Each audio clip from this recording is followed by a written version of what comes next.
اللهم لك الحمد كما ينبغي لجلال وجهك وعظيم سلطانك. اللهم لا نحصي ثناء عليك أنت كما أثنيت على نفسك. رضينا بالله ربا وبالإسلام دينا وبمحمد نبيا صلى الله عليه وسلم. وأشهد أن لا إله إلا الله وحده لا شريك له وأشهد أن محمدا عبده ورسوله. أما بعد فأعوذ بالله السميع العليم من الشيطان الرجيم من همزه ونفخه ونفثه.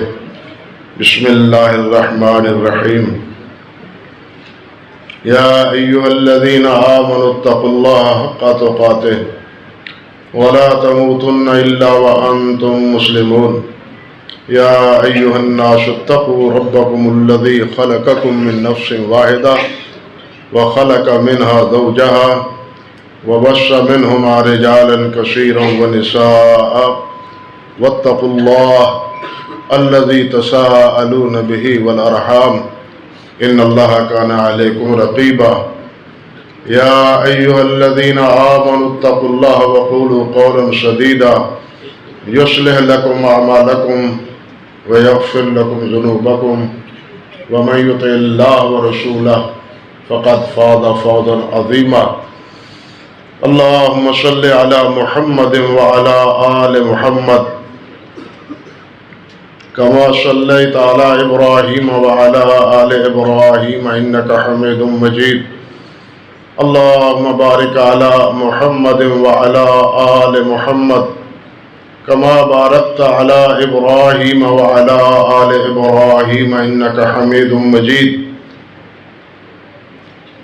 قال الإمام محمد بن إسماعيل البخاري حدثنا أحمد بن إسحاق قال حدثنا محمد بن فضيل عن عمارة بن القعقاع عن أبي زرعة عن أبي هريرة رضي الله تعالى عنه قال قال النبي صلى الله عليه وسلم كلمتان حبيبتان إلى الرحمن خفيفتان على اللسان ثقيلتان في الميزان سبحان الله وبحمده سبحان الله العظيم. واجب الاحترام بزرگان گرامی قدر، عزیز طلباء اور اس مجلس میں تشریف لانے والے مہمانان گرامی، حضرت الامام محمد بن اسماعیل بخاری رحمۃ اللہ علیہ کے بارے میں ہمارے مرشد، ہمارے شیخ اور ہمارے مربی حضرت مولانا حافظ مسعود عالم صاحب متعن اللہ بطول حیاتہ، انہوں نے آپ سے بہت کچھ آپ کے گوش گزار کر دیا ہے، اور رہی صحیح کسر ہمارے بزرگ ابن بزرگ حضرت مولانا پروفیسر محمد یا صاحب حافظہ اللہ نے پوری کر دی ہے. اب میرے لیے تو یہ گنجائش نہیں کہ میں حضرت امام صاحب رحمۃ اللہ علیہ کے بارے میں کوئی بات تفصیلاً عرض کروں. حقیقت یہ ہے کہ صحیح بخاری کے بارے میں، امام بخاری کے بارے میں اور اس عظیم الشان کتاب کی ابتدا کے حوالے سے اور آخری کتاب کے اور آخری حدیث کے حوالے سے، اور پھر آخری حدیث میں آخری باب اور پھر اس کے بعد حدیث، یہ اتنے مختلف عناوین ہیں کہ کسی ایک عنوان کو بھی ایک مجلس میں مکمل بیان نہیں کیا جا سکتا. نہ امام بخاری رحمۃ اللہ علیہ کی سیرت کی کمال کو ایک مجلس میں حکایت ہو سکتی ہے، اور پھر امام بخاری رحمۃ اللہ علیہ کے جو اللہ ذوالجلال والاکرام نے انہیں اپنی عنایتوں سے نواز رکھا تھا، ان کا تذکرہ ایک مجلس میں ہو سکتا ہے۔ امام بخاری رحمۃ اللہ علیہ کا ورع، تقوی، ان کے کا حفظ، ان کا ضبط، معرفت رجال، معرفت علم، اور اس کی ساری یعنی مثالیں، یہ ایک کھلی کتاب ہے۔ ایک ایک عنوان امام بخاری رحمۃ اللہ علیہ کا تفصیل طلب۔ معرفت علم کا کیا عالم تھا، رجال کا کیا عالم تھا، اسی طرح ان کے تفقہ کی کیا کیفیت تھی، فقہ کی۔ فقہ سے مراد یہ ہمارا مروجہ علم فقہ نہیں، فقہ سے مراد کتاب و سنت کی فقہ ہے، جس کو تفقہ سے ہم تعبیر کرتے ہیں۔ اسی طرح ان کا ورع، ان کا تقوی، ان کی پرہیزگاری اور الہیت اور اللہ رب العزت کا خوف، اس پر مستقل علماء نے کتابیں لکھی ہیں۔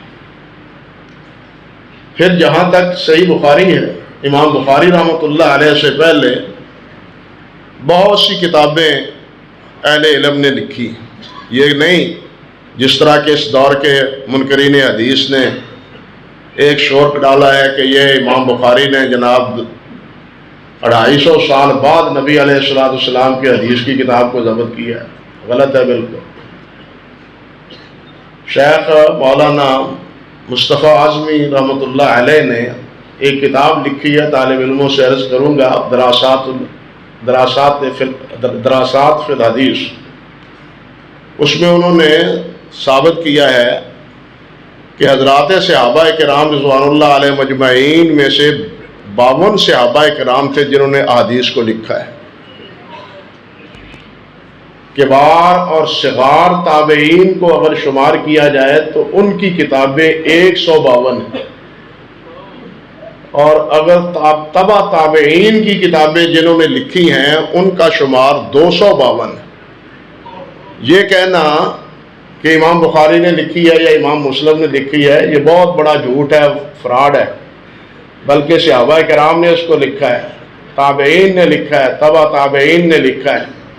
حضرت ابو ہریرہ رضی اللہ تعالیٰ عنہ کے شاگرد کا صحیفہ حمام بن مربع چھپا ہوا ہے۔ امام سہیل بن ابی صالح عن ابی ہریرہ سے روایت کرتے ہیں، اور یہ صحیفہ بھی سہیل کا چھپا ہوا ہے۔ اللہ اکبر کبیرہ۔ اور پھر اگر دیکھیں ہم کتابوں کے عناوین کے اعتبار سے تو کچھ کتابیں وہ ہیں جن میں سنن کا تذکرہ ہے، کچھ کتابیں وہ ہیں جن میں مسانید ہیں، کچھ کتابیں وہ ہیں جن میں تاریخ اور سیر ہے، کچھ کتابیں وہ ہیں جن میں تفاسیر ہے، اور بہت سی کتابیں وہ ہیں جو احادیث کے مختلف اجزاء اور عناوین پر مشتمل ہے۔ مثال کے طور پر آپ دیکھیں کہ سنن کا موضوع کیا ہے؟ عبادات اور معاملات کی احادیث۔ سنن میں عبادات اور معاملات کی احادیث ہوتی، جس طرح کہ امام سعید بن منصور رحمۃ اللہ علیہ کی سنن ہے، اس کا کچھ حصہ چھپا ہوا ہے۔ اسی طرح امام دارمی رحمۃ اللہ علیہ کی سنن دارمی ہے، وہ بھی چھپی ہوئی ہے 2 جلدوں میں۔ بلکہ بعض حضرات نے ابن ماجہ کی بجائے سنن دارمی کو سیاستہ میں شمار کیا ہے۔ سیاستہ میں ابن ماجہ کی بجائے سنن دارمی کو شمار کیا ہے، جن کا اس میں گرامی عبداللہ بن عبد الرحمن تھا، اور یہ امام بخاری رحمۃ اللہ علیہ کے استاد بھی ہیں اور ان کے معاصر بھی ہیں۔ اللہ اکبر کبیرہ، وقت کے بہت بڑے حافظ تھے۔ اسی طرح سنن کی ہی احادیث کتاب الآثار کے نام پر بھی جمع ہوئی ہے، اور کتاب الآثار ہی کے دوسرے عنوان پر یہ دیکھیے کہ یہ موطا کے نام پر بھی یہ کتابیں جمع ہوئی، جس طرح امام مالک رحمۃ اللہ علیہ نے عبادات اور معاملات پر کتاب لکھی ہے موطا کے نام پر، اور موطا کے نام پر امام ابن ابی ذئب رحمۃ اللہ علیہ نے بھی کتاب لکھی ہے، اور امام الماجشون نے بھی کتاب لکھی۔ ابن ابی ذئب یہ بھی مدینہ طیبہ کے بہت بڑے محدث تھے اور امام تھے، اور امام مالک رحمۃ اللہ علیہ کے معاصر تھے۔ بلکہ علماء نے لکھا ہے کہ امام ابن ابی ذئب کا موطا امام مالک رحمۃ اللہ علیہ کے موطا سے ضخیم تھا، بڑا موطا کتاب تھی، اور امام ابن ابی ذئب رحمۃ اللہ علیہ کا امام مالک رحمۃ اللہ علیہ کے ساتھ بعض مسائل میں اختلاف بھی ہے۔ اگر آپ حضرات دیکھنا چاہتے ہیں وہ اس اختلاف اور اس کی حقیقت، تو جامع بیان العلم میں ابن عبد البر رحمۃ اللہ علیہ نے اس کی دوسری جلد میں تفصیل سے اس کی تفصیلات ذکر کی ہیں۔ ساری باتیں ہیں اس مجلس میں پہلے ہی اعلان کرنے والے ہمارے اسٹیج سیکرٹری نے کہہ دیا جی کہ مختصر وقت کے بعد، اب میں کیا کروں؟ حافظ صاحب مختصر وقت کے بعد کھانا دیا جائے گا، میں کیا کروں اب مختصر وقت کے بعد؟ باتیں تو اتنی ہیں جو مختصر ہو ہی نہیں سکتی۔ وہ نہیں کھلا ہی ہے نا، آپ پہلے بتلاتے مجھے، پہلے آپ نے کچھ اور کہا، بعد میں کچھ اور فرما رہے ہیں۔ تو خیر بہرحال عرض کرنے کا مقصد یہ تھا کہ امام موطا امام مالک کا بھی موطا ہے، امام ماجشون کا بھی ہے، امام ابن ابی ذئب کا بھی ہے، لیکن ابن ابی ذئب کا جب پتہ چلا امام مالک کو کسی نے بتلایا کہ جناب آپ کی کتاب سے زیادہ بڑی کتاب ہے امام ابن ابی ذئب کی، تو امام مالک رحمۃ اللہ علیہ کا ایک جملہ بڑا ہی تاریخی معروف ہے، فرمانے لگے ما کان للہ باقیہ، کہ جو کام اللہ کے لیے ہوگا وہ باقی رہے گا۔ آج امام مالک کی کتاب موجود ہے، نہ ماجشون کی کتاب کا کہیں ذکر ہے اور نہ ہی ابن ابی ذئب کی کتاب کا کہیں تذکرہ ملتا ہے۔ اللہ اکبر کبیرہ۔ سنن کے بعد آپ دیکھیے مسانید ہے، یہ امام ان کتابوں کا نام لے رہا ہوں جو امام بخاری سے پہلے کی ہیں، اور اسی میں کتاب الآثار بھی آتی ہے۔ کتاب الآثار امام محمد کی بھی ہے، کتاب الآثار قاضی ابو یوسف کی بھی ہے، اور بعض تو کہتے ہیں کہ یہ کتاب الآثار امام ابو حنیفہ کی ہے، اور اس بارے میں جتنی باتیں غلط سلط کہی گئی ہیں میں وہ اس مجلس میں مکمل کہہ ہی نہیں سکتا۔ حضرت پروفیسر صاحب بہت کچھ فرما رہے تھے، لیکن آپ حیران ہوں گے سن کے کہ بعض حضرات نے یہاں تک کہہ دیا نہیں، جسارت کی ہے، پروفیسر صاحب جسارت کی ہے کہ کتاب الآثار یہ ام الام ہے، یہ کتابوں کی ام الام ہے، اور کتاب الآثار کی حیثیت موطا کے مقابلے میں وہی ہے جو بخاری کی مسلم کے مقابلے میں ہے۔ انا للہ و انا الیہ راجعون۔ اب یہ کہاں تک صحیح ہے، کہاں تک درست ہے، یہ ایک وسیع موضوع ہے، میں اس طرف نہیں جانا چاہتا، اور نہ ہی ساری باتیں کہی جا سکتی۔ تو عرض کرنے کا مقصد یہ تھا کہ کتاب الآثار بھی اسی دائرے میں آتی ہے، ابواب کے تحت ہے۔ اسی طرح اس کے بعد آتے ہیں مسانید ہیں، مسند ہے امام احمد بن حنبل رحمۃ اللہ علیہ کی مسند، جس طرح حضرت پروفیسر صاحب تذکرہ کر رہے تھے، 6 جلدوں میں ضخیم 6 جلدوں میں امام مسلم احمد بن حنبل رحمۃ اللہ علیہ کی، امام اسحاق بن راہویہ جو امام بخاری کے استاد ہیں وہ بھی، امام عبداللہ بن زبیر الحمیدی کی مسند ہے وہ بھی، یہ تینوں چھپی ہوئی ہیں۔ مسند امام ابو داود طیالسی کی یہ بھی چھپی ہوئی ہے۔ اسی طرح مسدد بن مسرحد کی مسند ہے، اسی طرح بقی بن مخلد کی مسند ہے۔ یہ مسانید امام بخاری رحمۃ اللہ علیہ کے دور میں موجود تھیں۔ پھر اسی طرح مسانید کے علاوہ یہ کتابیں تفاسیر کی ہیں۔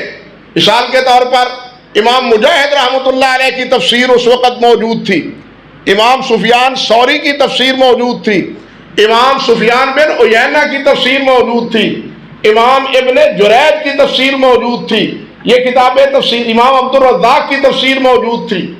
یہ تفسیر کا ذخیرہ پہلے امام بخاری رحمۃ اللہ علیہ سے پہلے موجود تھا۔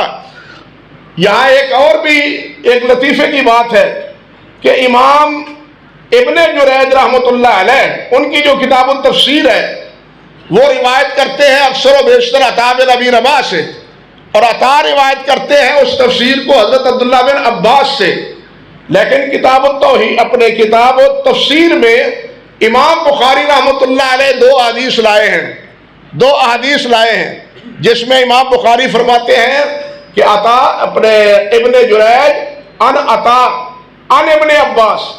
اب یہاں اختلاف ہے کہ اس عطا سے مراد کون ہے، یہاں عطا سے مراد کون ہے۔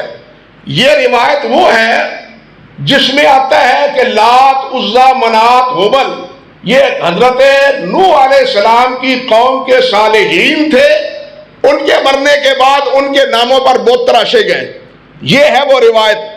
جو خرافیین ہیں، اور افسوس یہ ہے یہ خرافی تو اب ہیں، افسوس یہ ہے کہ اپنے علامہ عینی اللہ معاف فرمائے، انہوں نے بھی اسی بات کی حمایت کر دی ہے کہ یہاں عطا بن ابی مسلم خراسانی مراد ہے، عطا بن ابی مسلم خراسانی مراد ہے، یہاں عطا بن ابی رباح جو مدینہ مکہ مکرمہ کے مفتی اعظم تھے وہ مراد نہیں ہے۔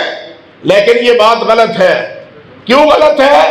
اس لیے کہ عطا بن مسلم ابی مسلم خراسانی کا حضرت عبداللہ بن عباس سے سماع ہی نہیں ہے، اور امام بخاری رحمۃ اللہ علیہ اس بات کے قائل ہیں کہ راوی کی اپنے مروی عنہ سے لقاء ہی نہیں بلکہ سماع ہونا چاہیے۔ فرق سمجھ رہے ہیں؟ مرقات ہی نہیں۔ یہاں ایک بات اور عرض کر دوں اپنے طالب علم بھائیوں سے کہ حافظ ابن حجر رحمۃ اللہ علیہ نے اپنے شرح نخبہ میں یہ بات کہی ہے امام بخاری رحمۃ اللہ علیہ کی طرف کہ امام بخاری اس بات کے قائل ہیں کہ راوی مروی عنہ کی آپس میں ملاقات ہو، لیکن یہ ملاقات سے مراد حافظ ابن حجر کی بھی سماع ہے، صرف ملاقات نہیں۔ اور اس کی وضاحت علامہ سخاوی رحمۃ اللہ علیہ نے فتح المغیث میں کی ہے کہ ہمارے شیخ کی مراد ملاقات سے یہاں کیا ہے؟ سماع ہے، ملاقات مراد نہیں ہے۔ کیونکہ بہت سے مشائخ ایسے ہیں کہ جن کی آپس میں ملاقات ہوتی ہے لیکن سماع نہیں ہوتا۔ آپ تراجم کی کتابیں پڑھیں، ترجمے محدثین رحمہ اللہ کے پڑھیں، ان محدثین کے تراجم میں ایک بات ملتی ہے کہ جالستہ لیکن لم ارزق منہ سماع حدیث ہی، میں ان کے ساتھ بیٹھا ہوں لیکن سماع حدیث کا شرف مجھے ان سے نہیں ملا۔ بیٹھنے کے باوجود، پاس ہونے کے باوجود سماع اور ہے، ملاقات اور ہے۔ یہاں ایک بات اور عرض کر دوں، ایک کہتے ہیں ادرکہ فلان، ایک ہے صاحبہ فلان، ایک ہے سامعہ فلان، تینوں میں فرق ہے۔ صاحبہ میں، ادرکہ میں، سماع میں، تینوں میں فرق ہے۔ یہ اصطلاحی باتیں ہیں، طالب علم تو ان کو سمجھتے ہیں لیکن عامت الناس کے لیے یہ کوئی مفید بات نہیں۔ اور میں دیکھ رہا ہوں یہ چہرے کہ یہ مولوی بیٹھ کے ہمیں کیا باتیں سنا رہا ہے، لیکن یہ طالب علموں کی باتیں ہیں اور صحیح بخاری سے متعلقہ باتیں ہیں، اس لیے کیے جا رہا ہوں۔ تو خیر، عطا بن ابی مسلم خراسانی رحمۃ اللہ علیہ ان کا سماع حضرت عبداللہ بن عباس سے نہیں ہے، اس لیے صحیح یہی ہے کہ یہاں عطا بن ابی رباح مراد ہے، اور یہ سند صحیح ہے۔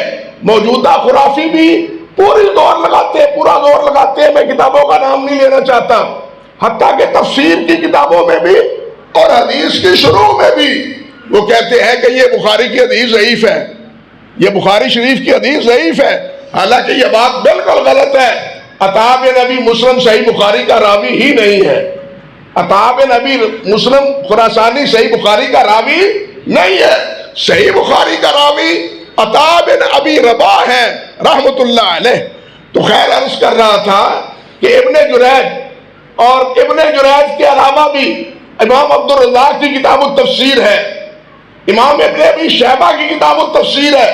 امام عبدالرزاق کی کتاب التفسیر تو چھپی ہوئی ہے، ابن ابی شیبہ کی تفسیر چھپی ہوئی نہیں ہے، تو یہ تفسیر کی کتابیں تھیں۔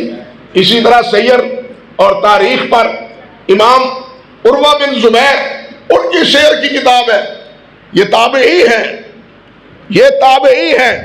آپ پڑھتے ہیں ہشام بن عروہ، اکثر روایتوں میں آتا ہے، ہر دوسرے صفحے پر دو تین روایتیں ہیں ہشام عن عروہ، اور ہشام کہتے ہیں کہ ہمارے ابا جی نے، عروہ نے ہمیں طلاق کے بارے میں، خلا کے بارے میں، حج کے بارے میں اپنی مرویات لکھائی تھی، یعنی سیرت ہی نہیں لکھی انہوں نے، دوسری احادیث بھی جو ابواب کے ساتھ تھی وہ اپنے تلامذہ کو، اپنے بیٹوں کو امام عروہ رحمۃ اللہ علیہ نے لکھوائی تھی۔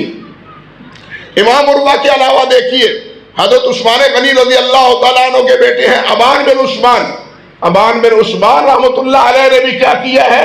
سیرت پر کتاب لکھی ہے۔ تابعین میں امام سلیمان تیمی ہیں، انہوں نے بھی تاریخ پر کتاب لکھی ہے، سیرت پر کتاب لکھی ہے۔ واقعی کی تفصیل تاریخ معروف ہے، ابن اسحاق کی سیرت پر معروف ہے، خلیفہ بن خیاط کی طبقات اور تاریخ پر کتاب معروف ہے، اور امام بخاری نے تو کہا ہے کہ سب سے اصح تاریخ موسیٰ بن عقبہ کی ہے، موسیٰ بن عقبہ کی بھی کتاب تاریخ ہے، اور امام اوزاعی کی کتاب کتاب السیر ہے۔ اور آپ حیران ہوں گے، قاضی ابو یوسف نے امام اوزاعی کی الرد علی سیر الاوزاعی بھی لکھی ہے۔ یعنی یہ سیرت کی کتابیں ہیں، تاریخ کی کتابیں ہیں، تاریخ، سیرت، اور اس کے علاوہ تفسیر اور مسانید اور سنن، اور اس کے علاوہ اجزاء حدیثیہ، ایک ایک مسئلے پر، مثال کے طور پر کتاب التہجد ہے، کتاب الاموال ہے، کتاب الزہد ہے، کتاب الجہاد ہے، ان عناوین پر علیحدہ علیحدہ محدثین رحمہم اللہ نے کتابیں لکھی ہیں، اور یہ ساری کتابیں اس دور میں حضرات محدثین رحمہم اللہ کے پیش نگاہ تھی۔ امام دارقطنی رحمۃ اللہ علیہ نے ایک جملہ کہا ہے، فرماتے ہیں ما فی ہذہ الکتب کلھا اجود من کتاب محمد ابن اسماعیل البخاری۔ وہ فرماتے ہیں کہ یہ جتنا ذخیرہ ہے کتابوں کا، وہ مسانید ہو، وہ سنن ہو، وہ موطا ہو، وہ تاریخ ہو، وہ تفسیر ہو، یا اجزاء حدیث یا ابواب پر کتب مشتمل ہو، ان تمام میں سے کوئی کتاب بھی وہ امام بخاری کی کتاب سے بہتر نہیں ہے۔ یہ کون کہتے ہیں؟ امام نسائی رحمۃ اللہ علیہ۔ امام نسائی رحمۃ اللہ علیہ وہ ہے جن کی کتاب کو بعض حضرات نے، حافظ ذہبی رحمۃ اللہ علیہ نے بھی کہا ہے کہ یہ صحیح ہے۔ یہاں ایک بات اور طالب علم بھائیوں سے عرض کروں، علماء نے لکھا ہے، حافظ ذہبی نے بھی اور دوسرے حضرات نے بھی، کہ معرفت علم میں، معرفت رجال میں امام نسائی کا مرتبہ امام مسلم سے بالا تر ہے، لیکن امام نسائی کی کتاب وہ امام نسائی کی کتاب سے اعلیٰ اور اولیٰ ہے۔ فرق سمجھے؟ علم اپنی جگہ ہے، لیکن جو محنت، جو اخلاص اور جو کوشش، اور جو انہوں نے کوشش محنت کے ساتھ ان احادیث کو جمع کیا ہے، ٹھیک ہے امام نسائی رحمۃ اللہ علیہ کا بڑا مقام ہے، لیکن وہ امام مسلم رحمۃ اللہ علیہ کے درجے اور مرتبے تک ان کی کتاب نہیں پہنچ پائی۔ تو خیر اسی طرح امام دارقطنی ہے، امام نسائی ہے، حتیٰ کہ امام ابو احمد الحاکم ہے، وہ تو کہتے ہیں اللہ اکبر، کتاب الکنہ میں وہ فرماتے ہیں کہ امام بخاری جیسی کتاب نہ اس سے پہلے ہے نہ بعد میں ہے، اس جیسے کوئی کتاب نہیں ہے۔ یہ امام ابو احمد الحاکم کا قول ہے۔ باقی محدثین کی بات آپ پہلے سن چکے ہیں، میں ساری باتیں دہرانا نہیں چاہتا۔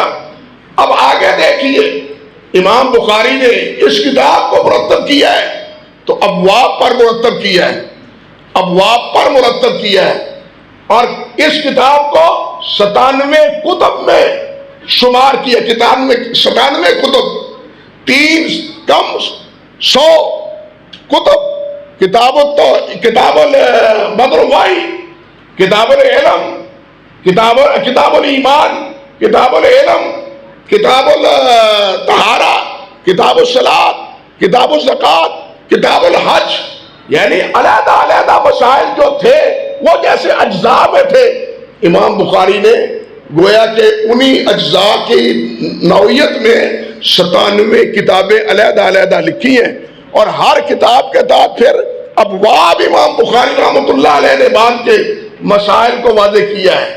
یہاں ایک بات دیکھیے کہ امام بخاری سے پہلے ابواب پر مرتب کتابیں موجود ہیں، میں نے جیسے آپ سے ذکر کیا ہے، لیکن آپ حیران ہوں گے کہ امام بخاری کی کتاب جس طرح صحت کے اعتبار سے سب سے راجح ہے، اسی طرح ابواب کی ترتیب کے اعتبار سے بھی یہ کتاب سب سے مقدم ہے۔ حتیٰ کہ علامہ انور شاہ کشمیری رحمۃ اللہ علیہ نے العرف الشذی میں بھی اور فیض الباری میں بھی دونوں کتابوں میں کہا ہے کہ امام بخاری رحمۃ اللہ علیہ ابواب کے اس طرح ابواب کو مرتب کرنے کے فاتح بھی وہی ہیں اور خاتم بھی وہی ہے، خاتم بھی وہی ہے، ابتدا بھی انہوں نے کی ہے اور سب سے سبقت لے گئے ہیں۔ کوئی بھی نہ ان سے پہلے نہ ان کے دور میں اور نہ ہی ان کے بعد انہوں نے ایسے باب مرتب کیے ہیں جیسے باب امام بخاری رحمۃ اللہ علیہ نے مرتب کیے۔ اور پھر یہ بات بھی ایک قابل ذکر ہے کہ ان ابواب کو امام بخاری رحمۃ اللہ علیہ نے اور ان کتابوں کو امام بخاری رحمۃ اللہ علیہ نے ایسے سلیقے، ایسے ڈھب اور ایسے طریقے سے جمع کیا ہے کہ جس طرح علماء مفسرین حضرات ائمہ مفسرین وہ ذکر کرتے ہیں کہ سورۃ فاتحہ کا اور سورۃ بقرہ کا آپس میں ربط کیا ہے، سورۃ نساء کا سورۃ آل عمران کا بقرہ سے ربط کیا ہے، النساء کا آل عمران سے ربط کیا ہے، مائدہ کا النساء سے ربط کیا ہے، ایک آیت کا دوسری آیت سے ربط کیا ہے، یہ تفسیروں میں ذکر کرتے ہیں نا۔ اسی طرح امام بلقینی رحمۃ اللہ علیہ نے ذکر کیا ہے کہ ابواب کا بھی، بخاری کے ابواب کا بھی اسی طرح ربط ہے، بے ترتیبی کتاب نہیں ہے۔ یہ کتاب ایک ترتیب کے ساتھ، ایک سلیقے کے ساتھ، ایک طریقے کے ساتھ امام بخاری رحمۃ اللہ علیہ نے مرتب کی ہے۔ اللہ اکبر کبیرہ، یعنی صحت میں بھی سب سے بالا تر۔ اور یہاں یہ بات ذہن میں رہنی چاہیے کہ امام بخاری رحمۃ اللہ علیہ کی کتاب جو صحیح ہے، علماء کے ہاں ایک مسئلہ قابل یعنی زیر بحث ہے کہ اصح الاسانید کون سی ہے، اصح الاسانید کون سی ہے۔ بعض کہتے ہیں مالک عن زہری عن سالم عن ابن عمر، یہ اصح الاسانید ہے۔ بعض کہتے ہیں مالک عن نافع عن ابن عمر، یہ اصح الاسانید ہے۔ بعض کہتے ہیں ابو الزناد عن العارج عن ابی ہریرہ، یہ اصح الاسانید ہے۔ بعض کہتے ہیں ابراہیم النخعی عن علقمہ عن عبداللہ ابن مسعود، یہ اصح ہے۔ مختلف اقوال ہیں۔ امام حاکم رحمۃ اللہ علیہ نے معرفت علوم الحدیث میں اوہل اصلاحات اور اسانید اس پر تفصیل سے بات کی ہے، لیکن علماء کا، محدثین رحمہ اللہ کا باہم آپس میں کیا ہے؟ اختلاف ہے۔ اب بعد میں آئے ہیں ابن الصلاح، بعد میں آئے ہیں نووی، بعد میں آئے ہیں عراقی رحمہ اللہ، بعد میں آئے ہیں حافظ ابن حجر، بعد میں آئے ہیں سخاوی اور سیوطی رحمہ اللہ۔ یہ سب کیا کہتے ہیں؟ یہ سب کہتے ہیں کہ ہم علی الاطلاق کسی سند کو اصح الاسانید قرار نہیں دے سکتے۔ بھائی کیوں؟ بات سمجھ رہے ہیں نا کہ علی الاطلاق اصح الاسانید کسی سند کو ہم قرار نہیں دے سکتے۔ کیوں؟ اس لیے کہ جب اصح الاسانید کے بارے میں اتنے بڑے بڑے جہابذہ اور اتنے بڑے بڑے محدثین ان کا آپس میں اختلاف ہے، تو ہم کون ہوئے جناب ان میں سے کسی کو ترجیح دینے والے؟ ہماری کیا اوقات ہے کہ ان کے مقابلے میں ہم ایک قول کو ترجیح دیں؟ ہم ترجیح دینے کے مجاز نہیں ہیں۔ لیکن آپ یہ دیکھیں کہ اس بات پر تو اتفاق ہے ابن الصلاح کا بھی اور بعد میں نووی کا بھی، عراقی کا بھی، سب حضرات کا بھی اور تمام مذاہب کے لوگ کا، وہ حنفی ہو، شافعی ہو، مالکی ہو، حنبلی ہو، کیا کہتے ہیں کہ اصح الکتب بعد کتاب اللہ البخاری۔ کیوں؟ اب بخاری کو اصح کیوں کہا؟ سوال یہ پیدا ہوتا ہے اصح الاسانید پر تو تم حکم نہیں لگاتے، اور اصح الکتب کے بارے میں بخاری کی کتاب کو ترجیح دیتے ہو، یہ کیا وجہ ہے؟ صحت میں مسلم بھی ہے، صحت میں ابن خزیمہ بھی ہے، صحت میں ابن حبان بھی ہے، صحت میں ابن جارود بھی ہے، صحت میں ابن سکن بھی ہے. یہ ساری کتابیں ہیں جن کو صحت کا حکم لگایا گیا ہے. اب آپ ان کو جناب کیوں عصا کہتے ہیں؟ جواب یہ دیتے ہیں اس لیے اللہ اکبر کہ بخاری اور مسلم کی اصحیت پر امت کا اتفاق ہے اور ان پر اتفاق نہیں ہے، اس لیے ان پر اتفاق ہے اور ان دونوں کتابوں کو تلقی بالقبول حاصل ہے. یہ اپنی جگہ ایک مستقل بات ہے کہ تلقی بالقبول اگر ضعیف حدیث کو بھی حاصل ہو تو وہ باعث ترجیح ہوتی ہے. تو لیکن اگر ہو ہی حدیث صحیح اور اس کو بھی تلقی بالقبول حاصل ہو تو پھر وہ حدیث اصح کیوں نہ ہوگی؟ بات سمجھے یا نہیں؟ وہ حدیث اصح کیوں نہ ہوگی؟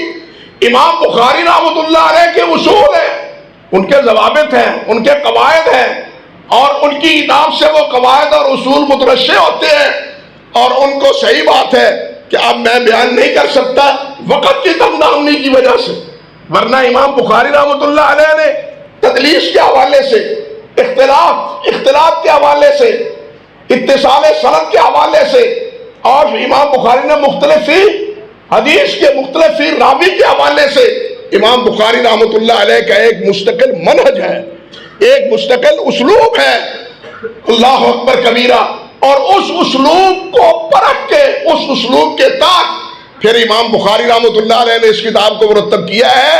ایسے ہی لوگوں نے اصح الکتب کا نام اس کو نہیں دے دیا کسی حسن ظن کی وجہ سے، بلکہ ابو النصر سجزی ہو، امام الحرمین ہو، یہ دونوں حضرات کہتے ہیں، ابو النصر سجزی ہو یا امام الحرمین عبد الملک جوینی ہو، یہ دونوں حضرات کہتے ہیں کہ اگر کوئی آدمی کہے نا کہ صحیح بخاری میں کوئی حدیث بھی ضعیف نہیں ہے، سب صحیح ہے، اگر ایک حدیث بھی ضعیف ہو تو میری بیوی کو طلاق، تو یہ دونوں بزرگ کہتے ہیں ان کی بیوی کو طلاق نہیں ہوگی. کیوں؟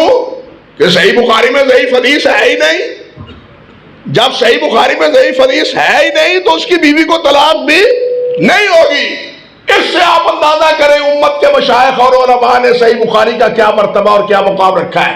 اور امام بخاری رحمۃ اللہ علیہ نے اب باب اور باب کے بعد پھر حدیث، اور اس باب کا تعلق آخری کتاب کے ساتھ، کتاب التوحید کے ساتھ، بلکہ اس بات حدیث کا تعلق پہلی حدیث کے ساتھ، بدر الوحی کے ساتھ.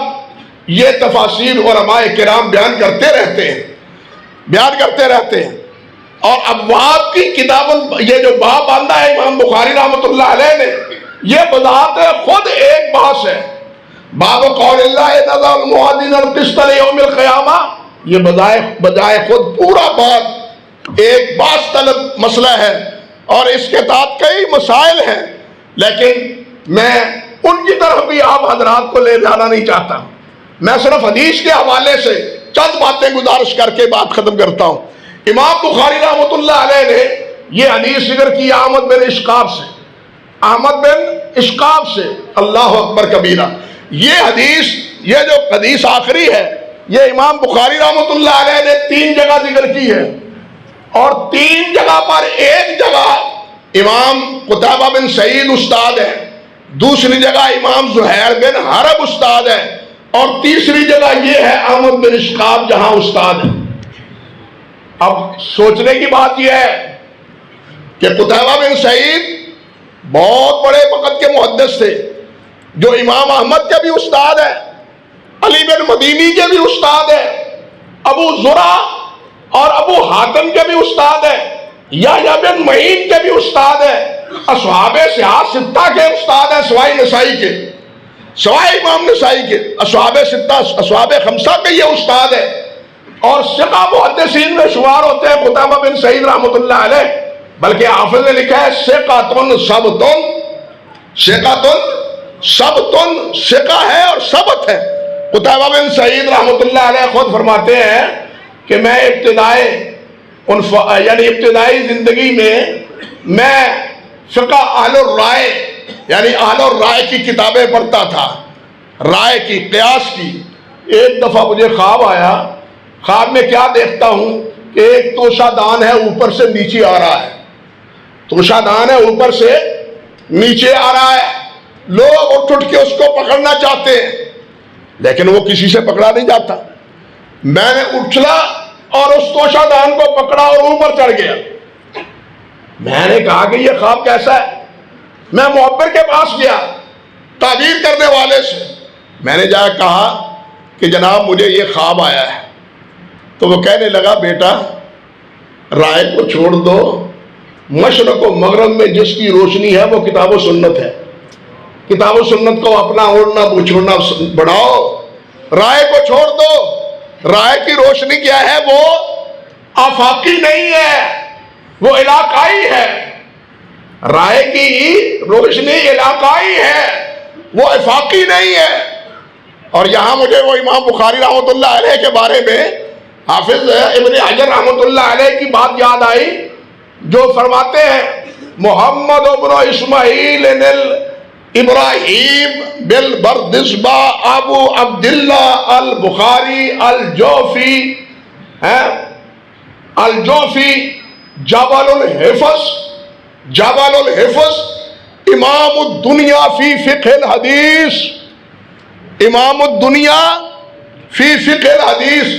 اور یہ عبارت کا ترجمہ لکھا ہوا ہے سامنے۔ امام بخاری حفظ کے کوہ جرا اور فقہ الحدیث میں امام دنیا تھے، دنیا کے امام فقہ الحدیث میں۔ اب ایک وہ بھی امام ہے جن کی فقہ اندلس میں پروان چڑھی، ایک وہ بھی ہے جن کی فقہ وہ مصر میں پروان چڑھی، ایک وہ بھی ہے جن کی کوفہ میں پروان چڑھی، ایک وہ بھی ہے جن کی عراق میں چڑھی۔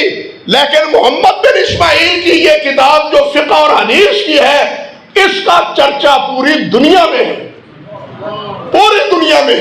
اور آج اللہ کے فضل و کرم سے، آج اللہ کے فضل و کرم سے کوئی مدرسہ ایسا نہیں، وہ دیوبندی مدرسہ ہو، وہ بریلوی مدرسہ ہو، وہ اہل حدیث مدرسہ ہو، جہاں بخاری شریف کے پڑھے کے بغیر استاد اس کو سند دے دیتا ہو۔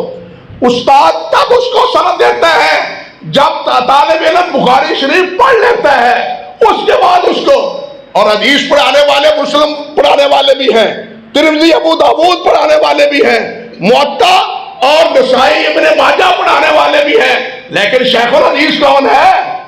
اور بخاری پڑھانے والا شیخ الحدیث ہے۔ اس لیے یہ شیخ الحدیث بناتی ہے کتاب، یہ کتاب امام بناتی ہے، فقیہ بناتی ہے۔ ہمارے استاد حضرت شیخ محمد گوندلوی رحمۃ اللہ علیہ نور اللہ مرقدہ فرمایا کرتے تھے امام بخاری فقیہ ہی نہیں بلکہ فقیہ گر تھے۔ امام بخاری فقیہ ہی نہیں بلکہ کیا تھے؟ فقیہ گر تھے۔ یعنی جو اس کو صحیح طور پر پڑھتا ہے اس کو حدیث کی فقہ آ جاتی ہے۔ اسی لیے تو علماء کہتے ہیں کہ فقہ البخاری فی تراجمہ ہی، کہ امام بخاری کی فقہ، اس کا تفقہ اس کے تراجم ابواب میں ہے۔ تراجم ابواب میں پتہ چل جاتا ہے کہ اس حدیث سے مسئلہ کیا مستنبط ہوتا ہے اور مسئلے کے استنباط کی صورتیں کیا ہیں، یہ امام بخاری رحمۃ اللہ علیہ کتاب سے واضح ہوتا ہے۔ اور آخری حدیث امام احمد بن حنبل عرض کر رہا تھا کہ قتیبہ سے نہیں لائے، زہیر بن حرب سے بھی ہے، حالانکہ زہیر بن حرب بھی ثقۃ ثبت ہیں۔ قتیبہ بن سعید سے امام بخاری نے 308 احادیث لی ہیں، اور زہیر بن حرب سے امام بخاری نے 1800 سے زیادہ احادیث لی ہیں۔ زہیر بن حرب سے کبار محدثین میں تھے امام زہیر، لیکن آخری حدیث امام بخاری کس سے لا رہے ہیں؟ احمد بن اشکار سے۔ احمد بن اشکار ثقہ ہے، بالخصوص ثقہ ہے، لیکن یہاں یہ بھی دیکھیے کہ اصحاب صحاح ستہ میں صرف امام بخاری ہیں جنہوں نے ان سے روایت لی، باقی کسی استاد نے نہیں لی، نہ امام ابو مسلم نے، نہ ابو داؤد، نہ ترمذی، نہ ابن ماجہ، نہ نسائی نے، صرف امام بخاری نے لی۔ یہاں پھر ایک مسئلہ چل نکلتا ہے، بات سے بات نکل آتی ہے، میں کیا کروں؟ یہ صحیح بخاری کے احمد بن اشکاب ہی نہیں، صحیح بخاری کے ایک راوی محمد بن حکم بھی ہیں، محمد بن، یہاں تو احمد بن اشقاق سے روایت کرنے والے اور ہیں، ابو حاتم امام بخاری کے علاوہ روایت کرتے ہیں، ابو زرع روایت کرتے ہیں، لیکن محمد بن حکم مروزی زابی کہتے ہیں لا ادری روا عنہ غیر محمد بن اسماعیل البخاری، میں نہیں جانتا کہ محمد بن اسماعیل بخاری کے علاوہ کسی اور نے اس سے روایت لی ہو، اور محمد بن حکم سے 4 روایتیں زابی کہتے ہیں بخاری میں موجود ہیں۔ آپ نے کیا پڑھا اشارہ نقبہ میں؟ من روا عنہ راویان فقد ارتفع عنہ اسم الجہالہ، یہی پڑھا ہے نا، یا کچھ اور ہے؟ یا یہ کہتے ہیں من روا عنہ ثقتان فقد ارتفع عنہ اسم الجہالہ، یا یہ کہتے ہیں؟ لیکن اب سوال یہ ہے کہ یہاں تو صرف امام بخاری روایت کرتے ہیں، دوسرا ان سے روایت کرنے والا ہے ہی کوئی نہیں، اور یہی وجہ ہے کہ امام ابو حاتم نے کہا ہے کہ محمد بن حکم مجہول ہے۔ اللہ اکبر کبیرہ، محمد ابو حاتم نے کیا کہا ہے رحمت اللہ علیہ نے کہ اب محمد بن حکم کیا ہے؟ مجہول ہے۔ کیوں؟ ما روا عنہ غیر البخاری، بخاری کے علاوہ اس سے کوئی روایت ہی نہیں کرتا۔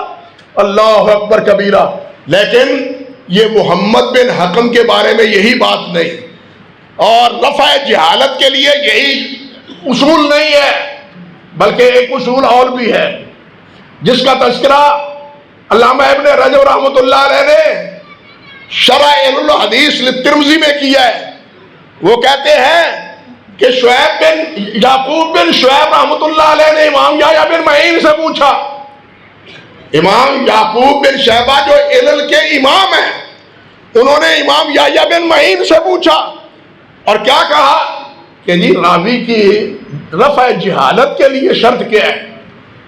تو وہ کہنے لگے کہ جس سے 2 ایسے ثقہ راوی روایت کرنے والے ہوں جو ضعیف اور مجہول سے روایت کرنے والے نہ ہوں۔ فرق سمجھے؟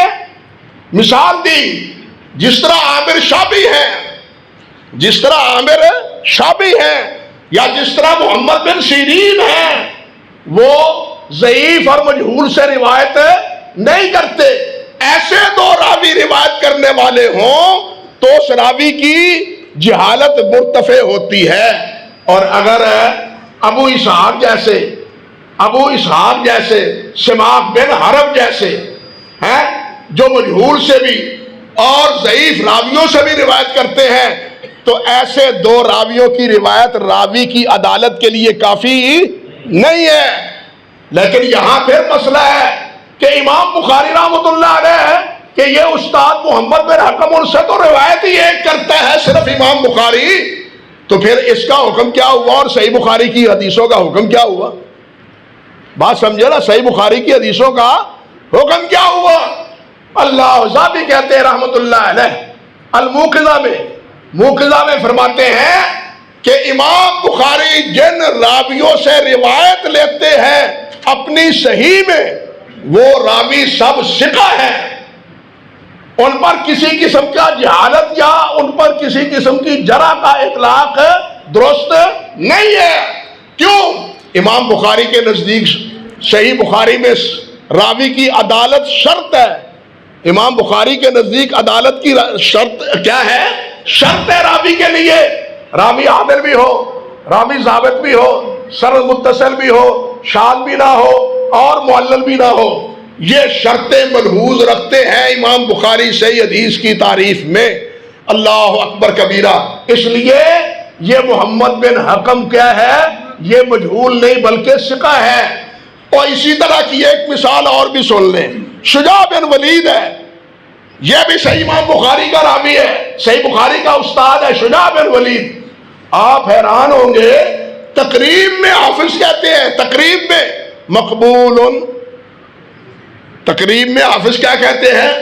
مقبول۔ اب آپ طالب علم جنہوں نے تقریب پڑھی ہے اور ان کا مقدمہ بھی اس کا دیکھا ہے، وہ جانتے ہیں کہ حافظ کہتے ہیں کہ مقبول وہ ہے کہ جس کا کوئی متابع موجود ہو، اگر متابع موجود نہ ہو تو وہ ضعیف ہے۔ اب شجاع بن ولید کا درجہ کیا رہا؟ بات سمجھ گیا کہ نہیں؟ لیکن آپ حیران ہوں گے کہ فتح الباری میں حافظ نے کہا ہے خود رحمت اللہ علیہ نے کہ شجاع بن ولید شیخ محمد ابن اسماعیل البخاری من اقرانہ ثقۃ، کہ یہ ان کے معاصر تھے اور شیخ بھی تھے اور یہ ثقہ ہے۔ گویا فتح الباری کا حکم تقریب کے سے کیا ہے؟ مختلف ہے، اور تقریب میں جو حافظ نے شجاع بن ولید کو مقبول کہا ہے وہ درست نہیں ہے۔ اسی لیے اہل علم حضرات حافظ ابن حجر رحمۃ اللہ علیہ سے ان کے تقریب میں جو فیصلے ہیں بسا اوقات ان سے اختلاف بھی دلیل کی بنیاد پر کر جاتے ہیں، اگرچہ حافظ بہرحال حافظ ہے۔ وہ جیسے علامہ البانی شیخ کشمیری نے کہا نا والحافظ حافظ فی فنہ، والحافظ حافظ فی فنہ، حافظ اپنے فن میں حافظ ہے لیکن پھر بھی انسان ہے، پھر بھی کیا ہے؟ انسان ہے۔ تقریب میں فیصلہ اور ہے، فتح الباری میں اور ہے، اور اللہ آپ کا بھلا کرے۔ دوسری اور بھی کتابیں ہیں، مثال کے طور پر وہ جو تخریج پر ان کی کتاب ہے کیا؟ تلخیص الحبیر، تلخیص الحبیر کے فیصلے اور فتح الباری کے فیصلوں میں بھی یہی جگہ پر اختلاف پایا جاتا ہے۔ تو بہرحال یہ اپنی جگہ پر مسئلہ ہے۔ احمد بن اشقاب ہے، اب ان کا درجہ وہ نہیں ہے جو قتیبہ اور زہیر بن حرب کا ہے۔ تو امام بخاری آخر میں کیوں لائے اس سے روایت؟ چاہیے تو یہ کہ بڑے امام سے لاتے آخری حدیث، لیکن کیوں لائے؟ اس لیے لائے، علماء بیان کرتے ہیں اس وجہ سے آخری حدیث کہ امام بخاری خود فرماتے ہیں کہ میں نے مصر میں ان سے 216 میں سنا ہے۔ کتنے میں؟ 216 میں سنا ہے، اور 217 میں ان کی وفات ہو گئی۔ 217 میں ان کی کیا ہے؟ گویا یہ مصر کے آخری کیا ہے؟ استاد ہیں۔ اور مصر اس وقت کیا تھا؟ اس دور میں عجم تھا، عرب نہیں تھا۔ یہ مصر میں اب عربی بولی جاتی ہے، عربی لباس ہے، اور افریقہ کا ملک ہے نا مصر۔ مصر افریقہ کا ملک ہے، عرب کا ملک نہیں ہے۔ اور امام بخاری رحمۃ اللہ علیہ نے احمد بن اشقاب سے یہ روایت لا کے ذکر کیا، اشارہ کیا ہے کہ نبی علیہ السلام نے جو فرمایا تھا کہ میرا دین عرب سے نکل کے عجم تک پھیل جائے گا، امام بخاری نے عملاً ثابت کر دیا کہ آپ کی حدیث عرب سے نکل کے عجم تک پھیلی ہوئی ہے، عجم تک پھیلی ہوئی ہے۔ اور دوسری بات یہ بھی آپ دیکھیں کہ امام احمد بن اشقاب ہے۔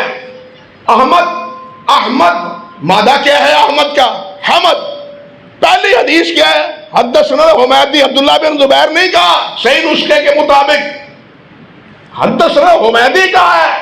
حمیدی کا بھی اصل کیا ہے؟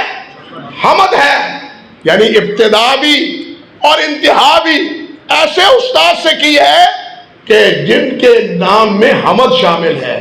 گویا اول و آخر کیا ہے؟ اللہ کی حمد ہے۔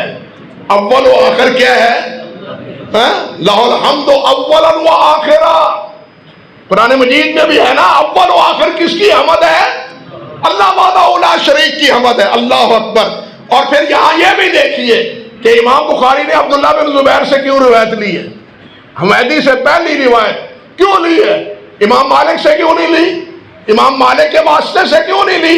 یہ روایت ہے عبداللہ بن زبیر عن سفیان بن عیینہ عن ابراہیم، یہ سند ہے۔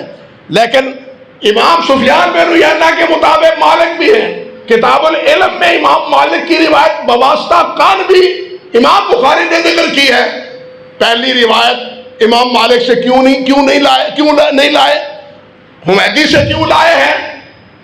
امام حمیدی سے اس لیے کہ امام حمیدی کہاں تھے؟ مکہ مکرمہ میں تھے۔ یہ امام حمیدی امام شافعی کے ہم سبق بھی ہیں اور شاگرد بھی ہیں، اور امام سفیان بن عیینہ کے کبار شاگردوں میں شمار ہوتے ہیں امام عبداللہ بن زبیر حمیدی رحمۃ اللہ علیہ۔ اللہ اکبر۔ تو جس طرح، اور یہ حمیدی مکے میں ہیں، اور ہیں بھی کس خاندان کے؟ قریش کے۔ نبی علیہ السلام نے کیا فرمایا ہے کہ قریشیوں کو آگے قدموا قریشا، قریشیوں کو کیا کرو؟ آگے کرو، قریشیوں کو آگے کرو۔ یہ حمیدی قریشی تھے، اس لیے ان کی حدیث کو پہلے لائے۔ اور بالکل اسی طرح امام بقی بن مخلد نے مسند لکھی ہے، تو انہوں نے پہلی روایت ابو مصعب الزبیری سے لائے ہیں۔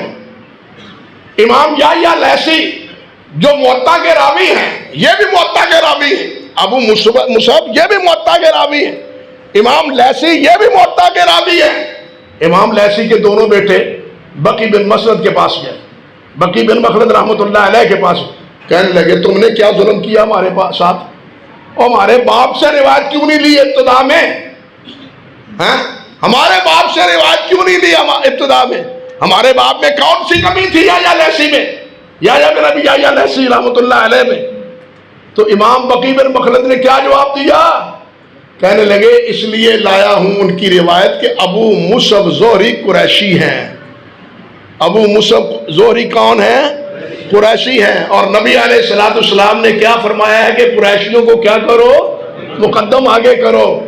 یہ ہے محدثین جن کی ایک ایک ادا سنت مصطفیٰ، بات سمجھے؟ یہ ہے وہ جن کی ایک ایک ادا سنت مصطفیٰ۔ اور کیا ذکر کروں؟ اور جن کے بارے میں آج خرافی کہتے ہیں، وہ تو کہتے ہیں کہ میں جب حقہ پیتا ہوں نا تو بسم اللہ نہیں پڑھتا تاکہ شیطان کے پیٹ میں بھی دھواں جائے۔ اعوذ باللہ، یہ ہے ہر ادا سنت مصطفیٰ۔ کوئی بات سمجھے بھی ہے؟ ساری بات کھل کے نہیں کہی جا سکتی، اشاروں میں بھی کوئی بات کہنی چاہیے، طالب علم تو سمجھ جاتے ہیں، لیکن شور کیا ہے؟ تیری ہر ادا سنت مصطفیٰ۔ ایسے پیر کامل پہ لاکھوں سلام۔ اصل میں نحنو ابناء اللہ و احباؤہ، ان کو ہم کہیں گے تو ہم بھی کچھ بنیں گے نا، ان کو کچھ کہیں گے تو ہم بھی کچھ بنیں گے۔ سارا چکر تو یہ بننے بنانے کا ہے۔ اللہ ذوالجلال اس بننے بنانے کے چکر سے نکالے، اور اللہ ذوالجلال ہمیں تواضع، انکساری، فروتنی، عاجزی یہ نصیب فرمائے۔ اللہ اکبر کبیرہ۔ تو امام احمد بن اسحاق یہ روایت کرتے ہیں، اور وہ روایت کرتے ہیں محمد بن فضیل سے، یہ کوفے میں رہنے والے تھے۔ محمد بن فضیل یہ کوفے میں رہنے والے تھے، اور کہا گیا ہے کہ یہ شیعہ تھے، تشیع ان میں تھا۔ تشیع اور رفض میں زمین آسمان کا فرق ہے، لیکن یہ محمد بن فضیل وہ تھے جو کہا کرتے تھے رحم اللہ عثمان ومن لم یرحم علیہ فلا رحم اللہ علیہ۔ اللہ عثمان پر رحمتیں فرمائے، جو عثمان کے بارے میں دعا نہیں کرتا اللہ اس پر رحمت ہی نہ کرے۔ اب یہ شیعہ کیسے ہوئے؟ یعنی کہنے والوں نے کہا، لیکن حقیقتاً یہ محمد بن فضیل شیعہ نہیں تھے، بلکہ کہتے ہیں کہ محمد بن فضیل یہ اپنے پاؤں کو دھوتے تھے، اور شیعہ پیروں کو دھوتے ہیں کہ مسح کرتے ہیں؟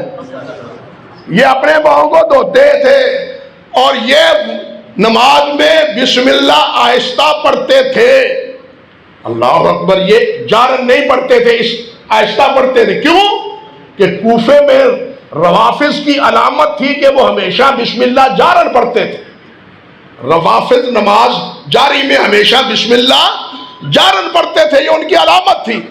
اور یہی وجہ ہے کہ امام سفیان بن سعید ثوری رحمۃ اللہ علیہ کی جو اعتقاد کے بارے میں کتاب ہے السنہ میں، لالکائی میں، اس میں ایک عنوان یہ بھی ہے، اہل سنت کی علامت یہ ہے کہ وہ بسم اللہ کیا کرے؟ آہستہ پڑھے۔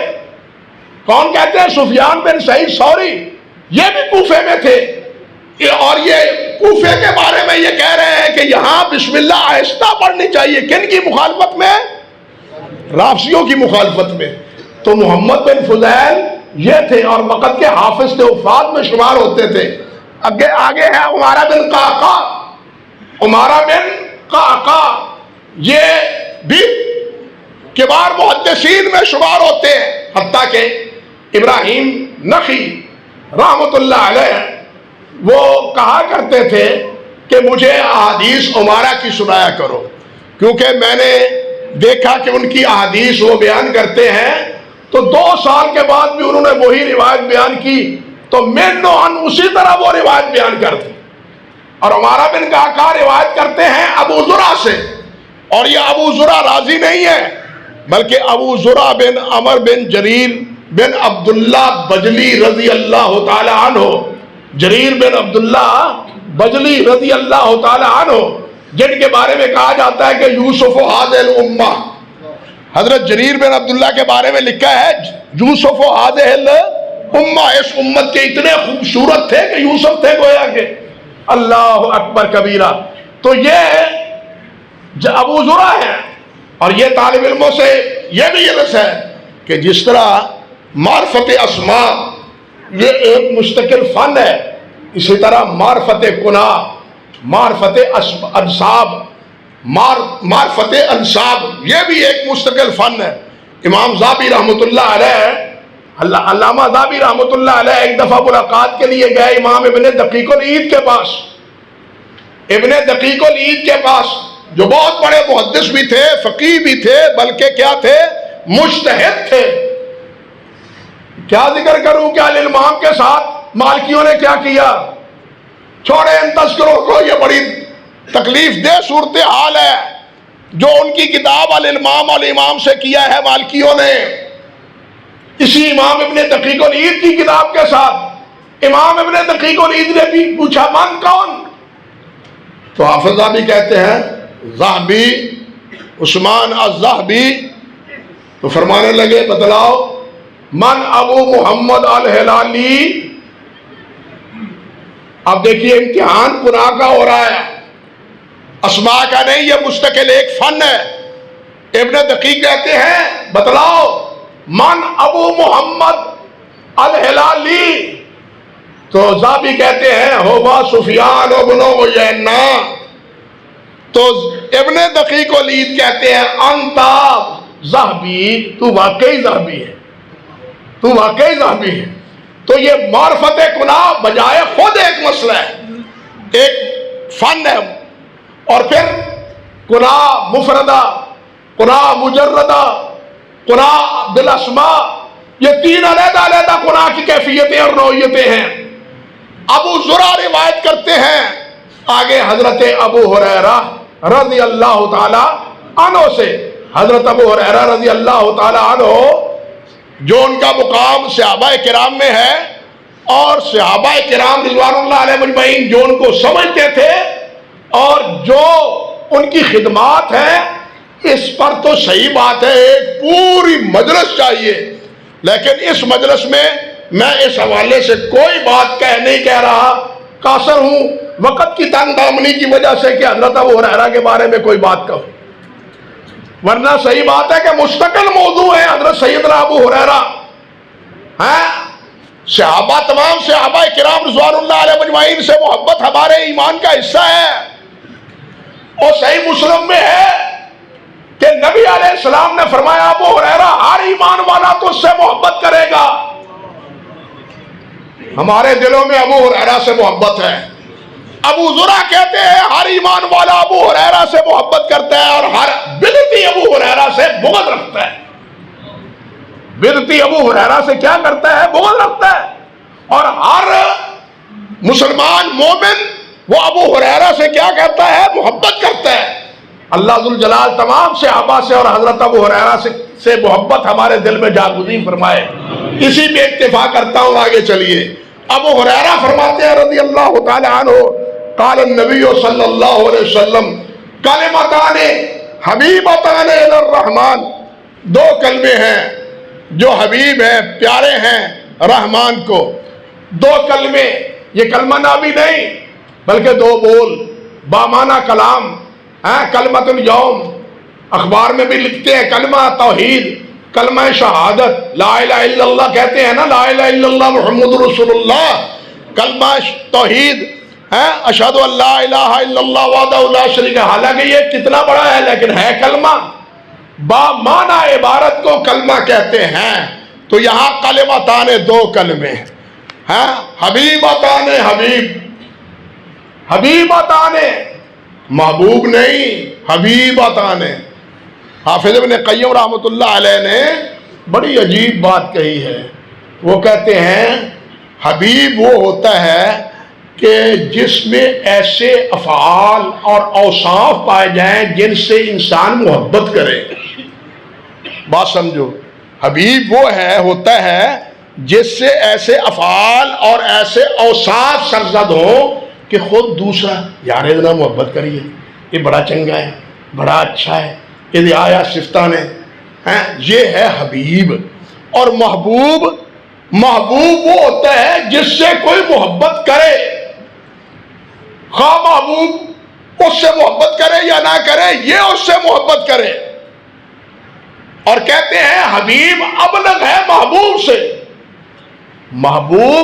حبیب جو ہے وہ زیادہ بلیغ ہے، کس سے؟ محبوب سے۔ یہاں بھی کیا ہے؟ حبیب عطان ہے۔ اور یہ کیوں ہے؟ کہ یہ دونوں کلمے اللہ کو پیارے ہیں، ان میں معنویت ایسی ہے، صفات ایسے ہیں، اللہ کے صفات کا ایسا بیان ہے کہ ان سے اللہ خود محبت کرتے ہیں، ان سے اللہ کیا ہے؟ خود محبت کرتے ہیں۔ یہ تفسیر بیان کی ہے، یعنی وضاحت کی ہے حافظ ابن قیم نے جلاء الافہام میں۔ وہاں مسائل تو اور بھی ہیں، لیکن ضمناً یہ ایک بات میں آپ سے عرض کر رہا ہوں، حبیب عطان الرحمن، یہ بھی اللہ ذوالجلال کی مہربانی ہے کہ کلمے دو ہیں، پسندیدہ بڑے ہیں اللہ کو، یہ اس کی رحمانیت ہے۔ عمل کم ہے، اجر زیادہ ہے۔ یہ زیادہ اجر کس بنیاد پر ہے؟ اس کی رحیمیت کی بنا پر، اس کی مہربانی کی بنا پر، اس کے کرم کی بنا پر۔ فرماتے ہیں خفیفتان علی اللسان، زبان پر بڑے ہلکے ہیں، پڑھنے میں آسان ہے، پڑھنے میں کوئی مشکل ہے نہیں ہے، لیکن ثقیلتان فی المیزان، میزان میں بہت وزنی ہے۔ ثقیلتان فی المیزان، وزن میں بہت ہی بھاری ہیں، وزنی ہیں۔ اللہ اکبر۔ یہ بھی اللہ ذوالجلال کی ایک رحیمیت ہے کہ پڑھنے میں وہ کیا ہیں؟ ہلکے۔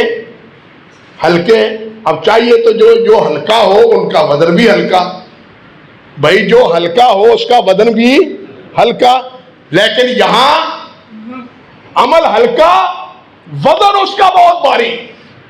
یہ بھی کس کی دلیل ہے؟ اللہ کی رحمانیت کی دلیل ہے کہ اس کی مہربانی ہے، اس کی رحمانیت ہے، اس کی رحیمیت ہے کہ معمولی چھوٹے سے کلمے وہ اللہ ذوالجلال والاکرام کو اتنے پسندیدہ ہیں کہ ان کا وزن بہت بھاری ہے۔ حدیث میں آتا ہے نبی علیہ السلام نے فرمایا جو آدمی صدق دل سے کہتا ہے نا سبحان اللہ سبحان اللہ والحمدللہ سبحان اللہ کہتا ہے تو میزان کا پورا پلڑا بھر جاتا ہے۔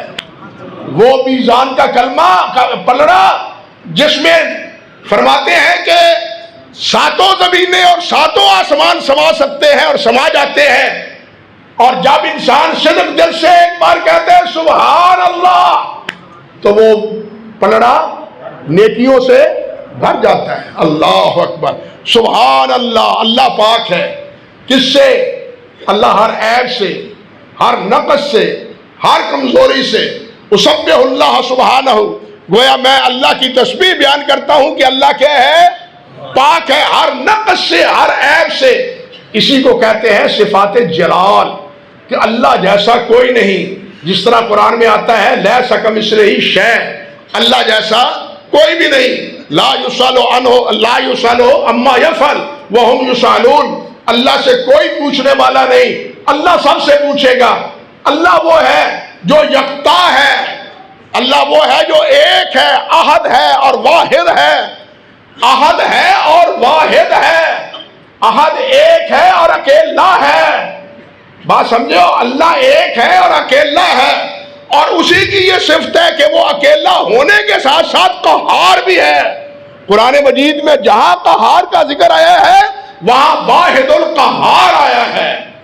جہاں قہار کا صفت آیا ہے وہاں قرآن مجید میں کیا آیا ہے؟ الواحد القہار کئی مقام پر، اور اکیلا سب پر غالب کون ہے؟ وہی ہے، باقی سب مغلوب۔ اکیلا سب پر غالب، باقی سب کیا ہے؟ مغلوب۔ یہ صفاتیں اس کو جلال بھی کہتے ہیں۔ سبحان اللہ، سب سے بڑا عیب نفس کیا ہے؟ اللہ باپ فرمائے وہ یہ کہ اللہ کا کسی کو شریک بنایا جائے، اللہ کا کسی کو بیٹا کہا جائے، اللہ کا کسی کو بیٹی کہا جائے، یا اس کی کوئی بیوی مانا جائے یا اس کی بادشاہت میں اختیارات میں کسی کو شریک کیا جائے، یہ اللہ ذوالجلال کے ہاں نقص ہے۔ اولاد کا ہونا مردوں کی ضرورت ہے، اللہ کی کوئی ضرورت نہیں ہے۔ انسان کی ضرورت ہے، انسان کی کمزوری ہے کہ اس میں اولاد نہ ہو، لیکن اللہ کی صفت کمال یہ ہے کہ اس کی اولاد نہ ہو، اس کی اولاد نہ ہو۔ کیوں؟ کہ بھائی مجھے تو اپنی اولاد کی ضرورت ہے، بڑھاپے میں خدمت کی، میری جانشینی کی، میرے وارث ہونے کی، لیکن للہ میراث السماوات والارض هو یحیی و یمیت وهو الحی القیوم، وہ حی القیوم ہے، لا تأخذہ سنۃ ولا نوم وما مسنا من لغوب، نہ اللہ تھکتا ہے، نہ اللہ کو اونگ آتی ہے، نہ اللہ کو نیند آتی ہے، نہ اللہ ذوالجلال کو کسی کی معاونت کی ضرورت ہے۔ قل الحمد للہ الذی لم یتخذ ولد ولم یکن لہ شریک فی الملک ولم یکن لہ ولی من الذل وکبرہ تکبیرا۔ اس لیے سب سے بڑا کون ہے؟ اللہ ہے۔ اس لیے اللہ کے ساتھ کسی کو شریک بنانا یہ سبحان اللہ کے منافی ہے۔ اب جو پڑھتا بھی رہے سبحان اللہ سبحان اللہ سبحان اللہ اور پھر کہتا رہے میرے داتاؤں کا داتا ہے ہمارا داتا، سارے داتاؤں کا داتا ہے ہمارا داتا، تیری خیرات پہ ہوتا ہے گزارا داتا، معاذ اللہ ثم استغفر اللہ، یہ کہا گیا ہے تیری خیرات پہ ہوتا ہے گزارا داتا، سارے داتاؤں کا داتا ہے ہمارا داتا۔ داتا کون ہے؟ دینے والا کون ہے؟ قل اللہم مالک الملک تؤتی الملک من تشاء وتنزع الملک ممن تشاء وتعز من تشاء وتذل من تشاء بیدک الخیر وہو علی کل شیء قدیر۔ ہر چیز پہ قادر وہی ہے، ہر چیز پہ قادر اور قدیر وہی ہے۔ اس لیے میرے بھائیوں، جو شرک بھی کرتا ہے اللہ کے علاوہ کسی اور کو عبادت کے لائق سمجھتا ہے، پکارتا ہے، اولاد سمجھتا ہے، بیوی بیٹا سمجھتا ہے، وہ سبحان اللہ کہتا بھی رہے اللہ کے ہاں قبول نہیں ہے۔ سبحان اللہ تبھی قبول ہے جب انسان شرک سے بچا ہوا ہو، جب شرک سے بچا ہو، شرک بھی کرے اور سبحان اللہ بھی کہتا رہے۔ بتلاؤ اس سے بڑا نفاق کیا ہے؟ اور اس سے بڑا نفاق کیا ہے؟ اللہ پاک، اللہ بے عیب، اللہ میں کوئی کمزوری نہیں، کوئی نقص نہیں، لیکن ما نعبدہم الا لیقربونا الی اللہ زلفی، یہ کیا ہے؟ یہی تو چیز ہے، شرک کا سبب ہے، پہلوں میں بھی اب بھی، کہ ما نعبدہم الا لیقربونا الی اللہ زلفی، ہم ان کی اس عبادت اس لیے کرتے ہیں، نظر و منت اس لیے مانتے ہیں کہ یہ ہمیں اللہ کے قریب کر دیتے ہیں۔ اللہ نے فرمایا ادعونی استجب لکم، وسائل کی ضرورت نہیں، تم پکارو میں تمہاری پکار کا جواب دوں گا، کسی وسیلے کی ضرورت نہیں، تم پکارو میں تمہاری پکار کا جواب دوں گا۔ بلکہ اللہ ذوالجلال والاکرام نے فرمایا، ایک حدیث قدسی بھی ہے، اللہ کے رسول نے فرمایا صلی اللہ علیہ وسلم کہ اللہ تعالیٰ فرماتے ہیں کہ اگر جن انسان پہلے پچھلے سب ایک میدان میں جمع ہو جائے اور اپنی اپنی بولی بولے، اپنی اپنی بات کہیں، اپنا سوال کرے، اللہ سبحانہ و تعالیٰ سب کا سوال سنے گا، سب کا جواب دے گا، ہر ایک کو عطا کرے گا، لیکن پھر بھی اللہ کے خزانے میں کسی چیز کی کمی نہیں ہوگی۔ اب یہ مثال کیوں دی ہے؟ علی قاری رحمۃ اللہ علیہ یہ مشکات کی شرح میں لکھتے ہیں کہ یہ صرف اللہ کا مقام ہے کہ ایک جگہ پر سب کائنات جمع ہو اور اپنی اپنی بولی بول لے، کوئی عربی بول لے، کوئی فارسی بول لے، کوئی اردو بول لے، کوئی سندھی بول لے، کوئی افغانی بول لے، کوئی انگلش بول لے، کوئی ڈچ بول لے، جو بھی زبانیں ہیں بول لے، اللہ سب زبانوں کو سمجھنے والا ہے، اور اللہ سب کی باتوں میں ہر ایک کو سمجھ رہا ہے کہ اب یہ بول رہا ہے، یہ بول رہا ہے، لیکن انسان دو تین باتیں بول رہے ہو، ہم سن رہے ہو، ہمیں کوئی سمجھ آتی نہیں، ہمیں کوئی سمجھ آتی نہیں، سمجھ اللہ کو سمجھ آتی ہے، اور اللہ سب کی سنتا ہے اور سب کو عطا فرماتا ہے۔ تو اللہ کے خزانے میں کسی چیز کی کمی واقع نہیں ہوتی. تو فرمایا سبحان اللہ، اللہ پاک، اللہ اللہ پاک. یہ اللہ کا اسم ذاتی ہے. موسیٰ علیہ السلام سے اللہ ذوالجلال نے فرمایا یا موسیٰ انی انا اللہ، موسیٰ انی انا اللہ، میں اللہ ہوں، بسم اللہ الحمدللہ.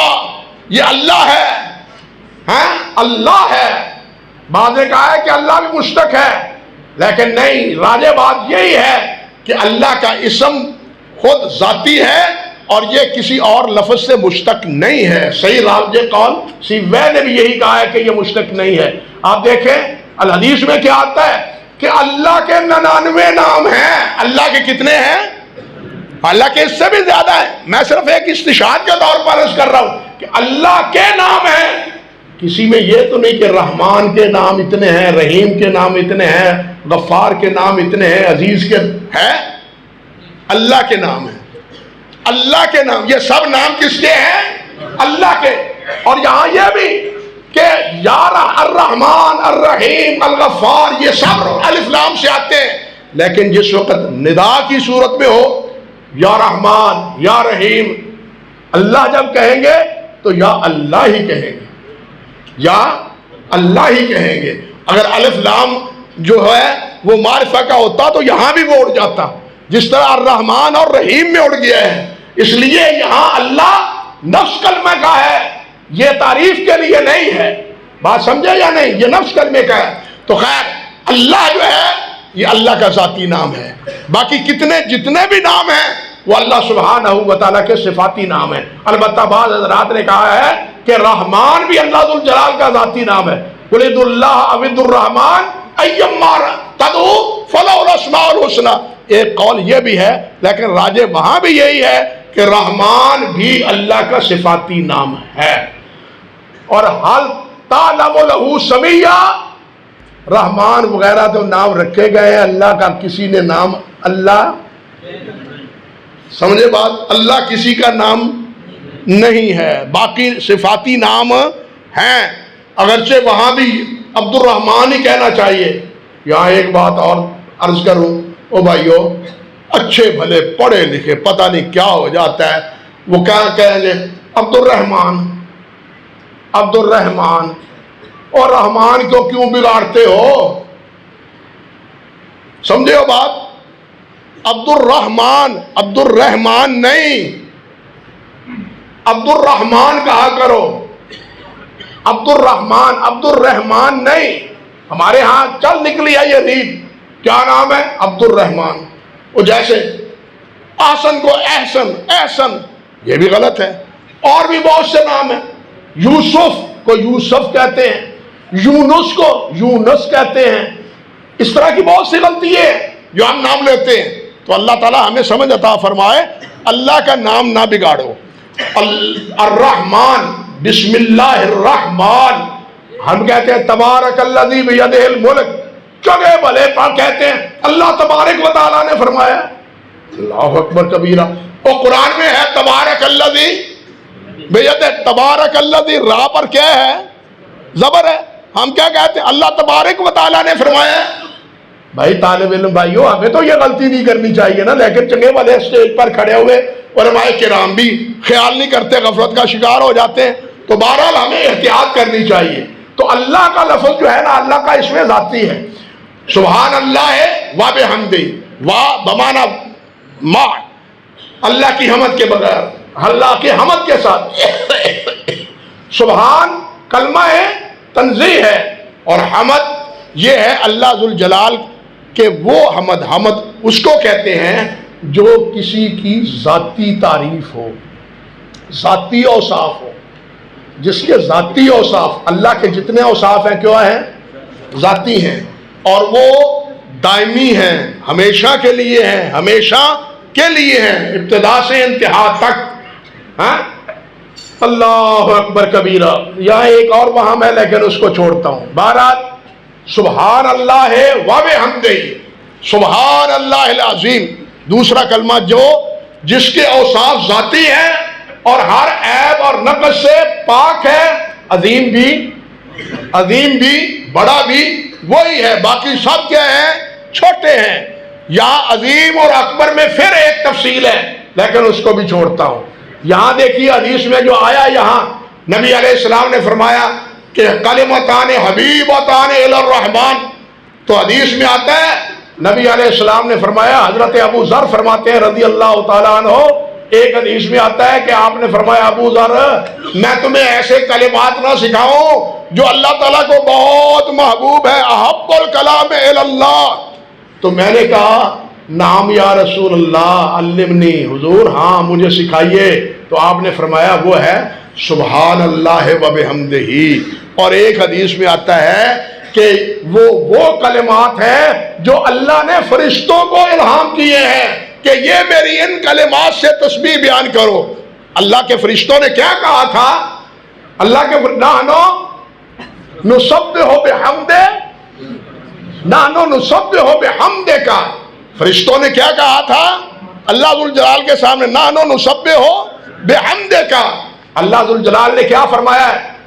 وَتَرَى الْحَافِينَ مِنْ حَوْلِ الْعَرْشِ وَتَرَى الْحَافِينَ حَوْلَ الْعَرْشِ يُسَبِّحُونَ بِحَمْدِ رَبِّهِمْ، کہ وہ اللہ ذوالجلال کے، اللہ کے عرش کے اردا گرد طواف کر رہے ہیں اور اللہ ذوالجلال کی تسبیح سبحان اللہ و بحمدہ سبحان اللہ و بحمدہ یہ پڑھ رہے ہیں۔ تو آپ نے فرمایا وہ تسبیح جو اللہ نے فرشتوں کو بتلائی ہے، تو یہ تسبیح فرشتوں کو بھی کرتے ہیں، بلکہ وَإِن مِّن شَيْءٍ إِلَّا يُسَبِّحُ بِحَمْدِهِ، إِن مِّن شَيْءٍ إِلَّا يُسَبِّحُ بِحَمْدِهِ، کوئی چیز نہیں جو اللہ کی حمد نہ کہہ رہی ہو، اللہ کی تسبیح اور حمد نہ کہہ رہی ہو۔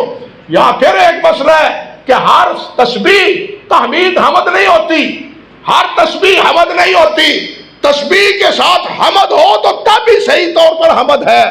وہ معتزلہ جامعہ ان کی جو ہے نا توحید وہ نہیں کہ جو صفات باری تعالیٰ کو تعطل کر کے کہتے ہیں کہ جناب ہم بھی اللہ کی تقدیس بیان کرتے ہیں، معاذ اللہ ثم استغفر اللہ، وہ تقدیس نہیں بیان کرتے بلکہ حقیقتاً اللہ ذوالجلال والاکرام کے اسماء و صفات کا انکار کرتے ہیں۔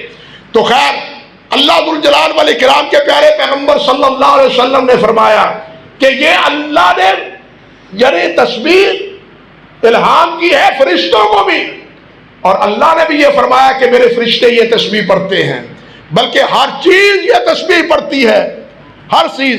اللہ ہمیں شعور ہو یا نہ ہو، ہمیں شعور ہو یا نہ ہو، لیکن ہمارا ایمان ہے، ہمارا ایمان ہے۔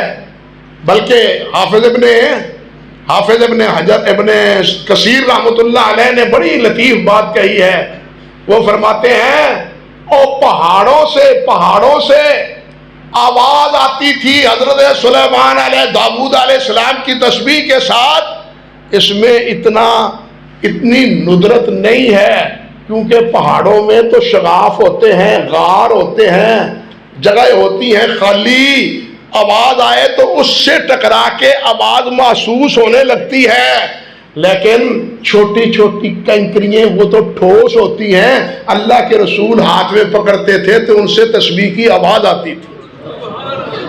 اس لیے یہ زیادہ اس کرامت سے بھی، اس معجزے سے بھی زیادہ بڑا اعجاز ہے حضرت محمد رسول اللہ صلی اللہ علیہ وسلم کے اس اعجاز سے۔ آپ کے ہاتھ میں یہ کنکریاں، عبداللہ بن مسعود فرماتے ہیں، صحیح بخاری کی روایت ہے، آپ کے ہمراہ کھانا کھاتے تھے تو کھانے کے لقموں سے تسبیح کی آواز آتی تھی۔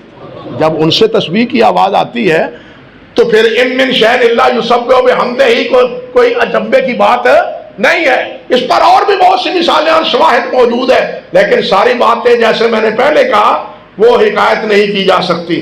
تو یہ دونوں کلمے یہ اللہ سبحانہ و تعالیٰ کے ہاں بہت تکریم والے ہیں۔ عبداللہ بن مسعود فرماتے ہیں رضی اللہ تعالیٰ عنہ، یہ روایت مرفوع بھی لائے ہیں، شیخ البانی بھی مسند امام احمد کی ہے، اور موقوف بھی حضرت عبداللہ بن مسعود رضی اللہ تعالیٰ عنہ سے صحیح سند کے ساتھ فرماتے ہیں، او بخیلو جو ڈرتے ہیں کہ اللہ کی راہ میں خرچ کرنے سے مال کم ہو جائے گا، او بزدلو جو ڈرتے ہیں کہ جہاد کرنے سے مارے جائیں گے، اور کمزورو جو خوف کرتے ہیں کہ صبح اٹھا نہیں جاتا، نیند خراب ہوتی ہے، اور تم اور کچھ نہیں تو سبحان اللہ و بحمدہ ہی پڑھ لیا کرو، سبحان اللہ و بحمدہ ہی پڑھ لیا کرو۔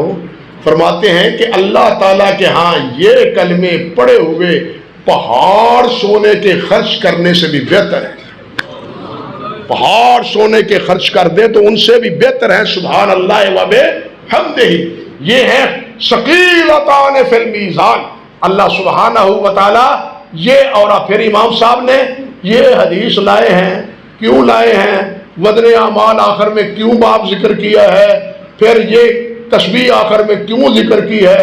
یار یہ باتیں بھی پھر ایک تفصیل طلب ہے، انہی پر اکتفا کرتا ہوں، میں خود بھی تھک گیا ہوں، انہی پر اکتفا کرتا ہوں اور اجازت چاہتا ہوں۔ اقول قولی ھذا استغفر اللہ لی ولکم ولسائر المسلمین۔